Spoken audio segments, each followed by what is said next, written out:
Bonjour, aujourd'hui je vais vous montrer une méthode ultra simplifiée pour faire votre gel de lin, soi-même à la maison, 100% naturel. Et plus besoin de se fatiguer à pousser sur le collant pour faire sortir le gel et tout, avec des pinces, machin. On va le faire à chaud et tout ce dont vous avez besoin, c'est d'une passoire. Et vous allez voir, c'est hyper simple, hyper rapide et on obtient une super grande quantité de gel. Donc je vais vous montrer, je vais vous expliquer tout ça. Donc c'est une mise à jour de la vidéo que j'avais fait sur comment faire son propre gel de lin avec une méthode, cette fois-ci, hyper simple. Alors je vais vous montrer tout ça. Donc on va commencer avec, comme d'habitude, le gel de lin. Ici ça s'appelle Flaxseeds. Et aux États-Unis en général on utilise des tasses. Donc je vais vous donner les mesures en tasses, mais je mettrai aussi l'équivalent en grammes et en millilitres dans la boîte de description. Donc ici je vais verser un quart de tasse.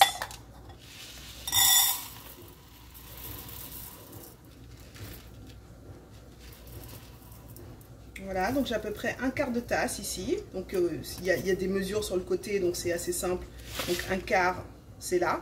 Mais bon, vous pouvez faire ça avec une tasse normale, toute simple, et tout simplement faire un quart de tasse. Et vous allez voir, ce sera 2 tasses d'eau.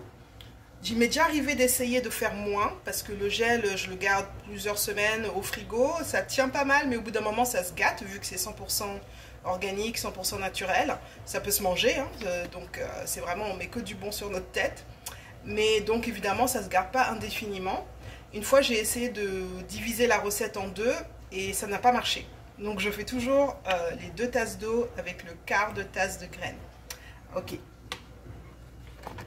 Donc d'habitude, on dit souvent de faire bouillir d'abord l'eau, mais si je mets d'abord l'eau dans la tasse, après c'est mouillé, même si j'essuie, après les graines elles collent. Donc en général, je mesure d'abord les graines et je mets dans ma casserole.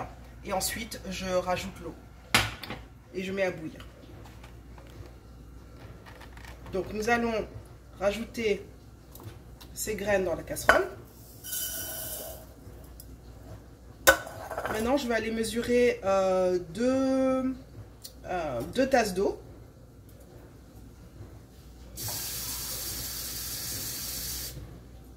Voilà, j'ai rempli une tasse d'eau au lavabo. Une deuxième.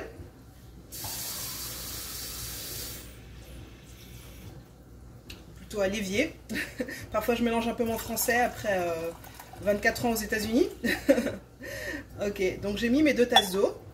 Et on va mettre tout ça sur le feu à bouillir.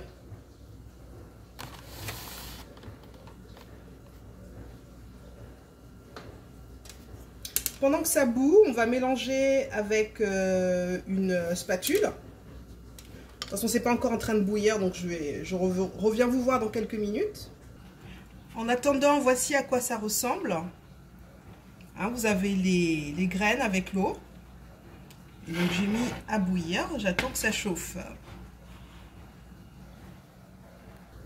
Comme vous pouvez le voir, ça commence à bouillir.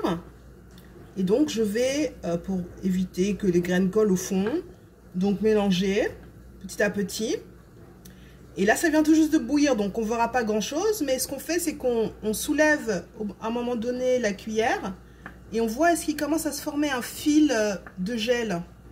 Pas encore, là il n'y a encore que des gouttes, c'est tout liquide, je viens à peine de commencer. Donc on laisse chauffer, on continue à touiller. Et je reviens vers vous dans quelques minutes.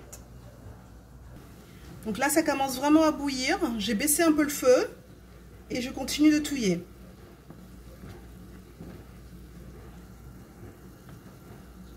Je mélange, pour l'instant c'est encore assez liquide, le fil il n'y a pas encore vraiment de fil. Vous voyez ça bout pas mal, mais j'ai quand même réduit le feu. Mais ça reste quand même au-dessus de moyen, genre, je sais pas, ici c'est medium high, moyen élevé, entre les deux. Donc, je sais pas, trop à feu, ouais. C'est pas à feu doux, hein, là, il faut quand même ça bout. Mais vous pouvez baisser un peu le feu si vous voyez que ça bouille bien. Je vérifie de temps en temps. Ça commence un petit peu mais c'est pas encore prêt. Allez, on continue quelques minutes. Donc c'est en train de bouillir depuis 4-5 minutes à peu près. Et depuis tout le temps, je suis en train de touiller. Et là, quand je sors, je commence à voir un... Vous voyez qu'il y a un filet. Quand je sors de l'eau, ça fait quand même une longue ligne. Un peu. Ça a l'air encore un peu liquide, mais n'oubliez pas que c'est très chaud. Donc, je pense que c'est prêt. Vous voyez le petit filet là?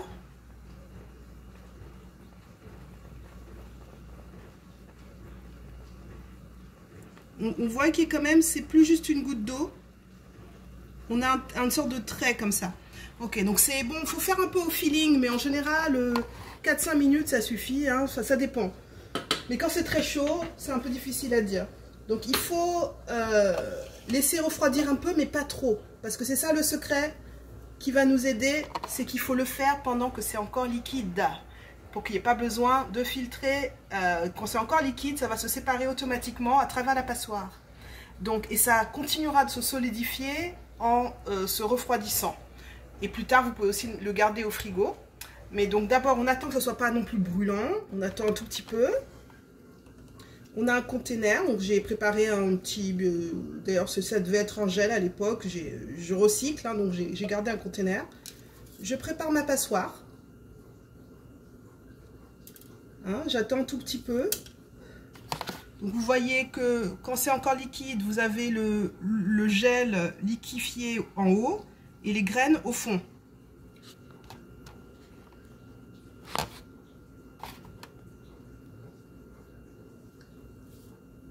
Ok, donc je refroidis un tout petit peu.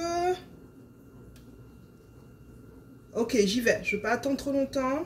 Donc je me mets au-dessus de ma passoire. Au-dessus de... Ah, ça commence déjà à se gélifier, hein, donc il ne faut pas attendre trop longtemps. Il y a déjà un petit peu de gel qui se forme. Et vous voyez comment ça se remplit là? C'est déjà plein, j'ai même pas encore tout... Voilà, c'est déjà plein, j'ai même pas encore tout versé. Je sais même pas quoi faire. C'est pour ça que j'ai déjà essayé de réduire la recette. Parce que je peux pas tout utiliser. Vous avez vu tout ça? Bah, ça va se refroidir. Et c'est du gel. Donc mon pot, il est déjà plein. Donc, et j'ai même pas encore tout filtré. Hyper simple. Donc, si je prends une cuillère, là.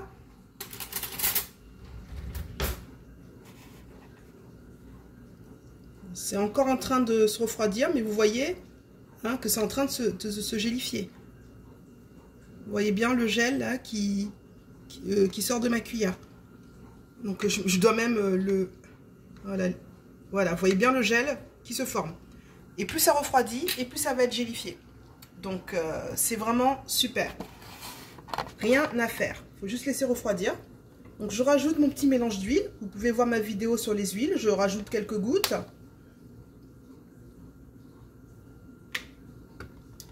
Vous pouvez rajouter même encore un peu plus de vitamine E. Ça aide à la conservation. Mais il y en a déjà dans mon mélange. Je rajoute quelques gouttes aussi. Et vous pouvez rajouter des huiles essentielles. Par exemple, je vais rajouter un peu de ylang-ylang. Au goût. Hein. Ça peut être lavande, eucalyptus, comme vous voulez. Huile de thé vert, enfin bref. En fonction des bénéfices aussi, si vous voulez que ce soit astringent, peut-être de l'huile de thé vert. Tiens, d'ailleurs, c'est ce que je rajoute d'habitude. Je vais en rajouter plus tard, j'ai oublié. J'aime bien rajouter de l'huile de thé vert aussi, ça aide aussi à la conservation. Et puis aussi, je pense que c'est bon pour le cuir chevelu. Donc, je vais aller en chercher et en rajouter un petit peu. Mais bon, je pourrais faire ça plus tard. Donc, vous touillez un petit peu pour mélanger. Oups, ça déborde. C'est tellement plein. Je suis en train de faire déborder mon pot. Et j'ai même pas encore tout. Ça me fait mal au cœur. J'ai même pas encore tout filtré. Je sais pas, parce que ce pot-là, il me dure plusieurs semaines. Donc, en général, je peux pas tout finir. Donc, je sais même pas si ça vaut la peine de filtrer le reste parce que je pourrais pas l'utiliser. On verra. Voilà, donc on laisse refroidir. Vous pouvez le mettre au frigo, conservez-le au frigo d'ailleurs. Quand vous avez fini d'utiliser, remettez-le au frigo pour qu'il dure plus longtemps. Donc voilà, une méthode hyper simple pour, vous n'avez plus d'excuses, vous pouvez faire votre gel de lin à la maison sans aucun problème, hyper rapide et c'est tellement pas cher. Alors, dites-moi des nouvelles. Ciao, bye.